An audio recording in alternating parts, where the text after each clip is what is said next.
Hello everyone, welcome in Kiran learners academy. हम कर रहे थे chapter wise NCERT and SCERT general knowledge की एमसीक्यू प्रैक्टिस कर रहे थे क्लास 3 से लेके 10 तक। इस वीडियो में रहने वाला है दोस्तों कक्षा 7 का एससीईआरटी के जो क्वेश्चन बन सकते हैं, जो क्वेश्चन आपकी विगत परीक्षाओं में पूछे गए हैं। बिहार का कोई भी एग्जाम हो, बिहार शिक्षक का एग्जाम हो, बीपीएससी का कोई भी एग्जाम हो दोस्तों, बिहार स्टाफ सिलेक्शन का कोई भी एग्जाम हो, या बिहार पुलिस का कोई भी एग्जाम हो, कहीं ना कहीं ये क्वेश्चन बार बार पूछे जाते हैं, रिपीट होते हैं।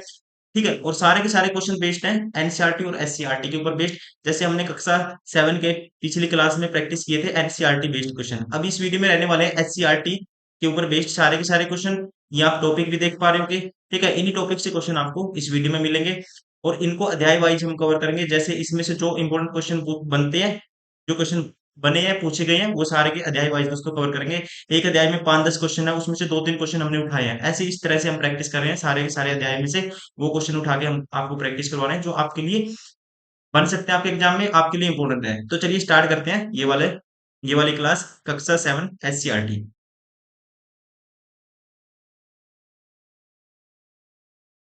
क्वेश्चन नंबर 1, अध्याय 1, जल और जंगल। जल की कितनी अवस्थाएं होती हैं? ठीक है दोस्तों, जल की कितनी अवस्थाएं होती हैं ये आपको बताना है। तो यहाँ पे जो राइट आंसर होगा दोस्तों, जल की अवस्थाएं होती है तीन। तीन अवस्थाएं जल की होती हैं। कौन सी? ठोस, तरल और गैसीय। तीन स्टेट होती है, solid, liquid and gas. Right answer होगा यहाँ पे ऑप्शन थर्ड। क्वेश्चन नंबर 2, भूमि की जल धारण करने वाली परत को क्या कहा जाता है? भूमि की जल धारण करने वाली परत को दोस्तों क्या कहा जाता है? तो यहाँ पे जो राइट आंसर होगा ये होगा ऑप्शन सेकंड। इसे बोलते हैं भौम जल स्तर। क्या बोलते हैं? भौम जल स्तर। Option second is correct. अध्याय 2, क्वेश्चन नंबर 1, पित्त रस का स्राव होता है दोस्तों। पित्त रस का जो स्राव होता है, ये होता है, ध्यान रखना आपको, यकृत से, लीवर से। राइट आंसर होगा ऑप्शन फर्स्ट।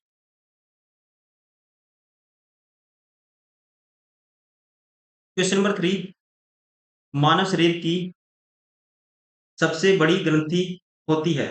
मानव शरीर की दोस्तों सबसे बड़ी ग्रंथि कौन सी होती है? ये होती है, ध्यान रखना है आपको, लीवर, यकृत। राइट आंसर होगा ऑप्शन 4। अध्याय 3, क्वेश्चन नंबर 1, तापमान मापने के लिए प्रयोग किया जाता है दोस्तों। तापमान मापने के लिए प्रयोग किया जाता है, तो यहाँ पे किसका यूज करते हैं? थर्मोमीटर का। राइट आंसर होगा ऑप्शन 4। क्वेश्चन नंबर 3, सर्दियों में हम कैसे कपड़े पहनते हैं दोस्तों? ठीक है, सर्दियों में हम कैसे कपड़े पहनते हैं? तो राइट आंसर होगा ऊनी कपड़े, गर्म होते हैं, इसलिए हम सर्दियों में पहनते हैं। राइट आंसर होगा ऑप्शन सेकंड। अध्याय 4, क्वेश्चन नंबर 1, चाल का मूल मात्रक है दोस्तों। चाल का की जो एसआई यूनिट होती है, ये होती है, ध्यान रखना आपको, मीटर पर सेकंड। राइट आंसर होगा ऑप्शन थर्ड। चाल क्या होती है? दूरी बटे समय। चाल बराबर है डैश। तो चाल होती है दोस्तों दूरी बटे समय, मैं ऑलरेडी बता चुका हूँ। ठीक है, तो इसका जो राइट आंसर होगा ये होगा ऑप्शन फर्स्ट।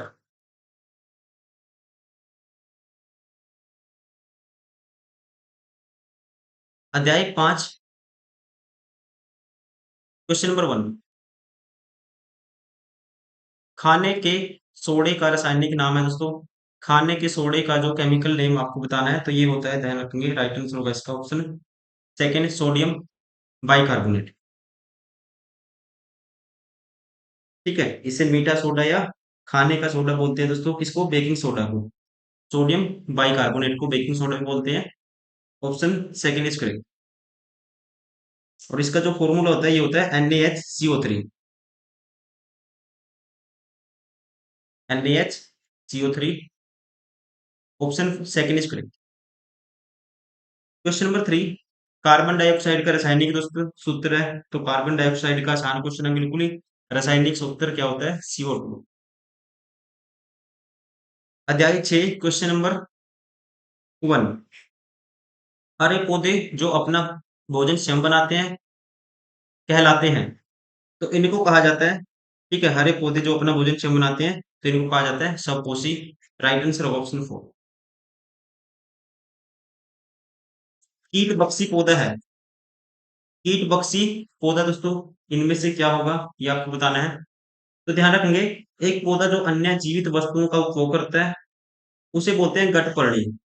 फीचर या गठपर्णी उसे बोला जाता है। तो यहाँ राइट आंसर होगा कीट बख्शी, क्या बोलेंगे, गठपर्णी। Option third is correct.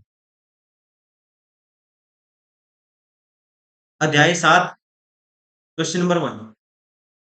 हवा की हवा की गति मापने वाले यंत्र को कहा जाता है एनीमोमीटर। इंग्लिश में कहते हैं एनीमोमीटर, और हिंदी में कहेंगे दोस्तों पवन वेग मापी। राइट आंसर होगा ऑप्शन थर्ड। Question number 3। काफी तेज गति से चलने वाली तीव्र हवाएं कहलाती हैं। काफी तेज गति से चलने वाली तीव्र हवाएं कहलाती हैं, तो इन्हें कहते हैं दोस्तों आंधी। आसान क्वेश्चन है। राइट आंसर होगा ऑप्शन थर्ड। अध्याय 8, क्वेश्चन नंबर 1। वातावरण में वाष्प एवं नमी की मात्रा को क्या कहा जाता है दोस्तों? वातावरण में वाष्प एवं नमी की मात्रा को कहा जाता है, यहाँ पे राइट आंसर होगा आर्द्रता। आर्द्रता option first is correct. Question number 3। किस क्षेत्र में वर्ष भर सर्दी रहती है दोस्तों? वर्ष भर सर्दी रहती है यहाँ पे। राइट आंसर होगा ध्रुवीय क्षेत्र में। Option second is correct. अध्याय 9, क्वेश्चन नंबर 1। विश्व जल दिवस कब मनाया जाता है? ठीक है, आसान क्वेश्चन है दोस्तों, रिपीट हुआ ये 22 मार्च को। ठीक है, पहले हमने जो प्रैक्टिस कर चुके हैं ऑलरेडी बहुत सारे अध्याय, उनमें भी ये क्वेश्चन आया था। तो यहाँ पे राइट आंसर होगा option first.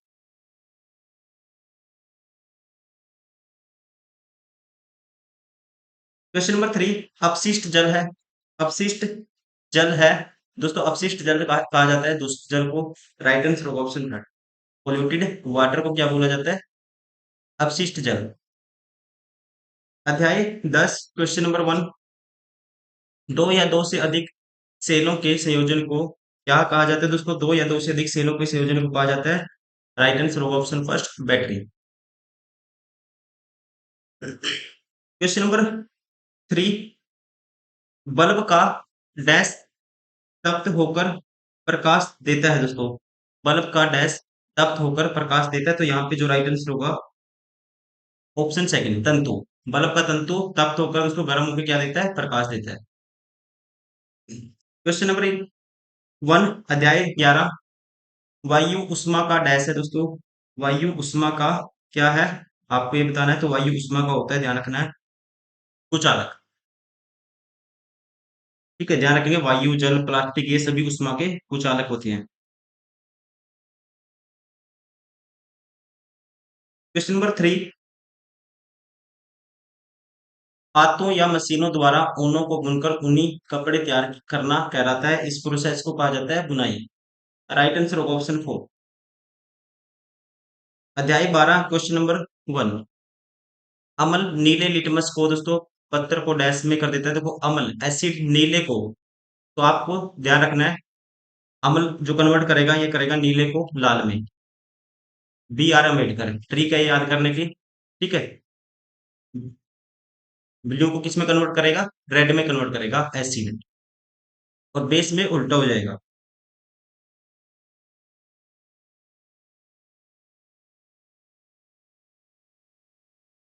Question number 3।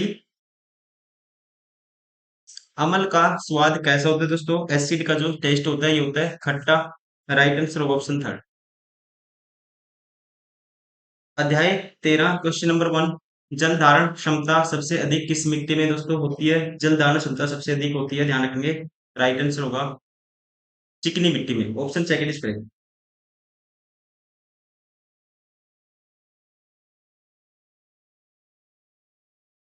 Question number 3। मिट्टी में उपस्थित सड़े गले जैव पदार्थ कहलाते हैं दोस्तों। मिट्टी में उपस्थित सड़े गले गले जैव पदार्थ कहलाते हैं, यहाँ पे इनको बोलते हैं हरामुस। ठीक है, हरू मस। राइट आंसर होगा ऑप्शन सेकंड।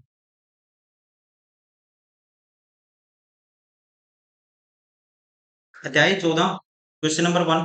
जल खनिज पदार्थ एवं भोजन का पौधों के विभिन्न अंगों तक पहुंचाना कहलाता है। जल खनिज पदार्थ एवं भोजन भोजन का पौधों के विभिन्न अंगों तक पहुंचना कहलाता है। तो इसे कहते हैं, ध्यान रखना आपको, राइट आंसर होगा दैट इज कॉल्ड संवहन। राइट आंसर होगा option second. Question number three, पौधों में भोजन के संवहन के लिए डैश नामक उत्तक होते हैं दोस्तों। पौधों में भोजन के संवहन के लिए, तो यहाँ पे राइट आंसर होगा ये होते हैं फ्लोएम। ठीक है, पौधों में भोजन के संवहन के लिए दोस्तों कौन काम करता है? फ्लोएम करता है। राइट आंसर होगा ऑप्शन, उत्तक कौन से होते हैं? Phloem. Option third is correct.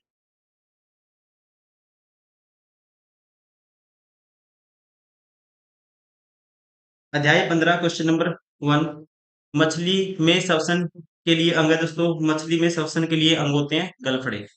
Right answer of option four. Question number three, श्वसन के फलस्वरूप गैस निकलती है। श्वसन के फलस्वरूप दोस्तों जो गैस निकलेगी वो गैस होती है, ये आपको बताना है कौन सी होती है। राइट आंसर होगा दैट इज कार्बन डाइऑक्साइड। ठीक है, सांस छोड़ने के दौरान दोस्तों कौन सी निकलती है? Carbon dioxide.